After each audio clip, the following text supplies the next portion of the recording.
carry the small block. Go, Pete, go! Gosh dang. And this thing is heavy. Here, take it. Hey, welcome to the Rat Rod Garage. We've got a little more work to do on Don's truck. Hopefully it'll only take us a couple hours. With our luck, it'll probably take 2 weeks.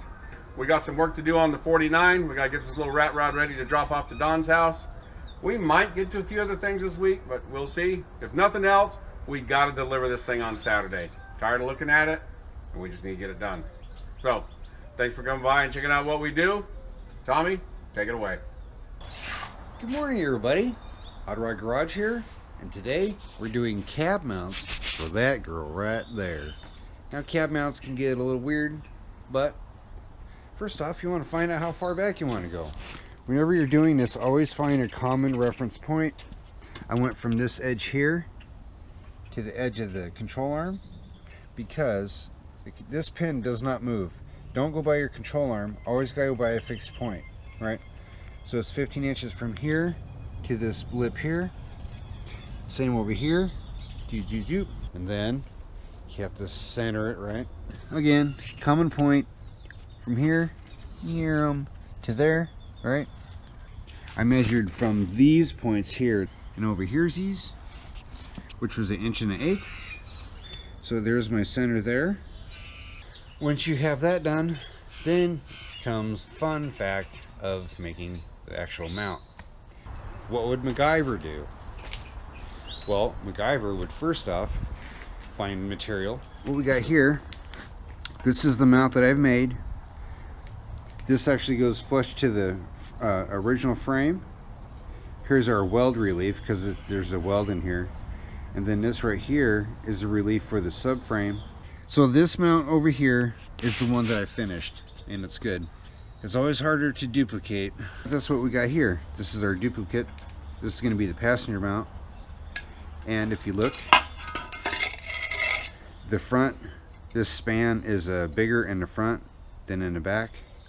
That's okay because it's going to act more, add more rigidity to it. That one's ready to go on. Let's cut this up.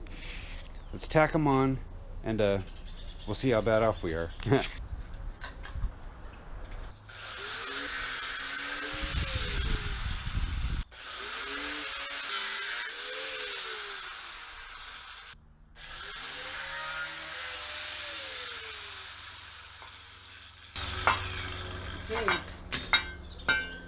Here it is. Zoop.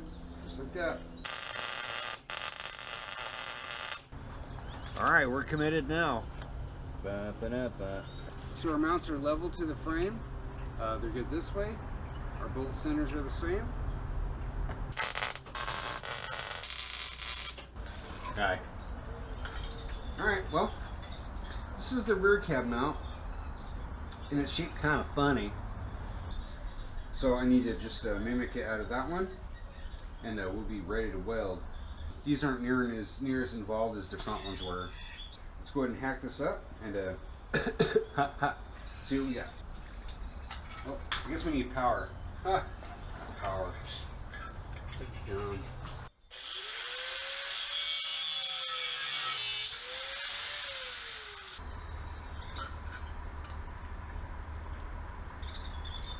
Oh, within reason. Alright guys, all 4 mounts are tacked. Let's do the great reveal and see how ugly it is.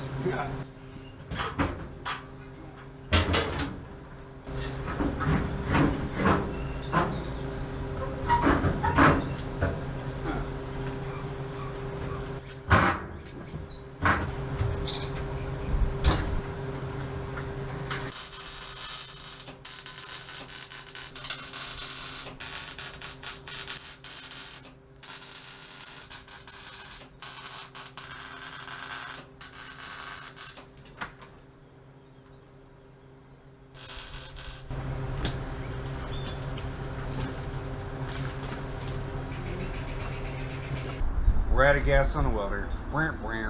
Anyway, I was able to finish weld the rear brackets. Obviously the fronts are spotted, which is good. I'm going to clean up my welds here and paint it black. That way we don't have to look at it again. Yeah. Pretty cool, pretty cool, pretty cool. Let's been a interesting couple days. Anyway, let's grind some stuff real quick.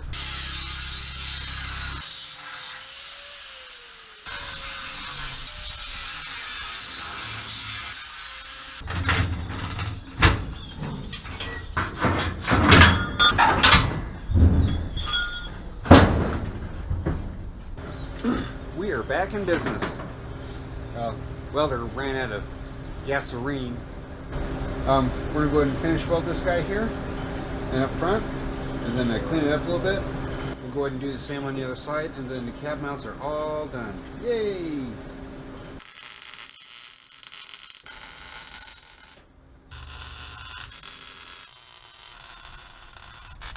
Here's mounts times 4.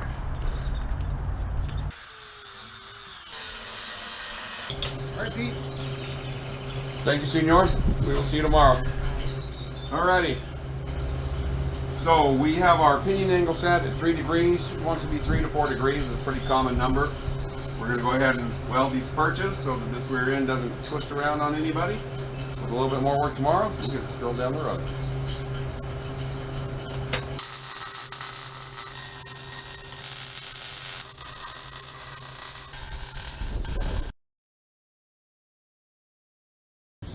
Morning, everybody. Hot Rod Garage here, and today we're doing some of the final touches on the old hot rod pick 'em up. So what we have to do is we have to mock up motor mounts, which are they're gonna end up being like engine plates, I guess you could say. They're little stanchions that have to come off the back here. The cab is fixed. First off, I went ahead and cleaned up everything, but what you need to do is we need to find exactly how level the frame is right now, and we'll adjust the motor to that. I'm going to hang a level from the back of the control arm here, where the pivot pin, and then I'll see what our angle is. I'm not sure if this stuff is actually symmetrical. You'll find out that a lot of cars are actually offset.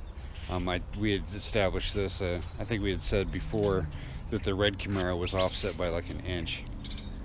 Being what it is, it's a hot rod, you know, cab's centered, motor needs to be centered also, so that some of that might come into play. Anyway, let's find out what the angle of the frame is, and we'll go from there. So hang on. All right, so right now the frame is pretty much dead level, so that's a good thing. So now we're gonna go ahead and slam our motor in here, and it'll be super cool. We're ready for the engine. Vroom, vroom, vroom. First off, we need to make sure that it's centered, and we also need to make sure that it's the same angle that the frame is, which is 0 right now. After measuring everything out, that the engine is offset, ½ inch, something like that. The only way you can correct that is actually by putting a shim in here, bringing this side up, because by the time it does that, once the motor's level again, it'll actually fudge the engine back over. Big question is right now, is it looks a little odd against this cab because the cab is straight on the chassis. Do we fix that now, or do we just run with it? So let's make a phone call and we'll find out.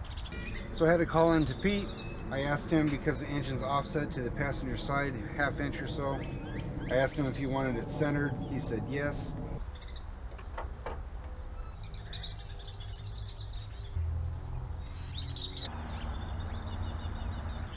That's pretty close. It's within 1/8 of an inch or so.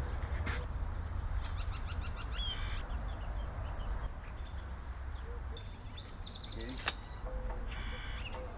I think that's the one, guys.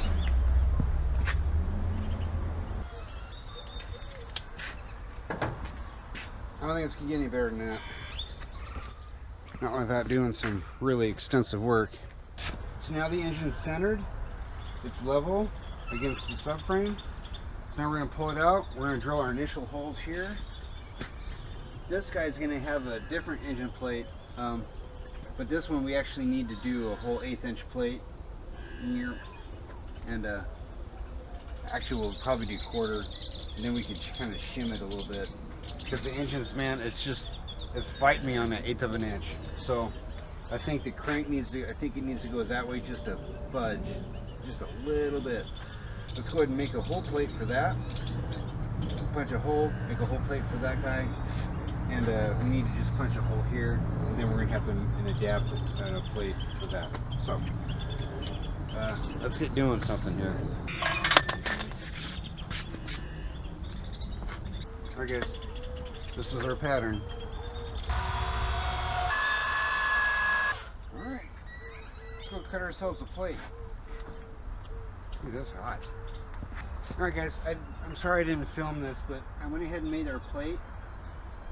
The mount is actually extended off the plate about 1/8 of an inch, so we'll probably end up doing some nice little round shims to just tack in there. But anyway, so there's that. The inches at 5 degrees. We're centered. I could not get dead center. She's just not happy. But it's about 1/8 of an inch off center.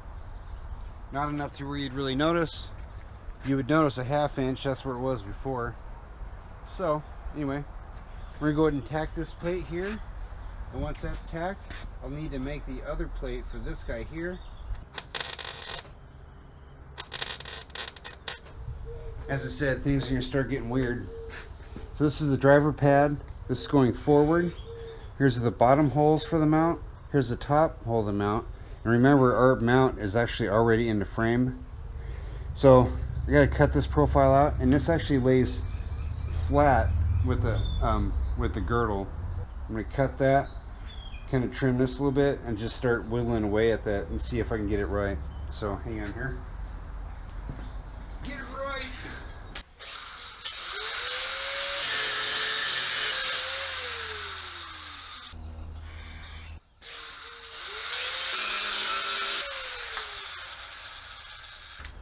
I'm telling you, sure it'd be cool if this worked. Hang on.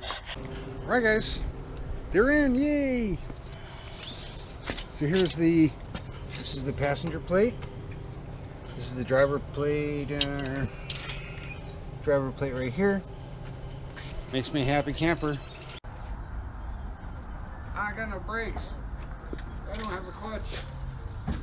Or gas. Alrighty, well, our 2-day project turned into 4 days, plus a little bit, but you know, we did a little bit extra stuff for Dawn, and that's alright. Anyway, here's my big announcement. It's not Tommy's big announcement, but it's mine. I changed places of employment, and I'm going to have a lot more time to be spent here when Tommy's here, so the two of us can do more. And that's why I said it's exciting for me, not so much for Tommy. I'll be here irritating him, but you know, we're going to get a lot more done. We want to thank you guys for coming out and spending time with us. Remember to subscribe to the channel, leave a like, share the link, make a comment, and if you get a chance, check out our web store at www.theoddrodgarage.com.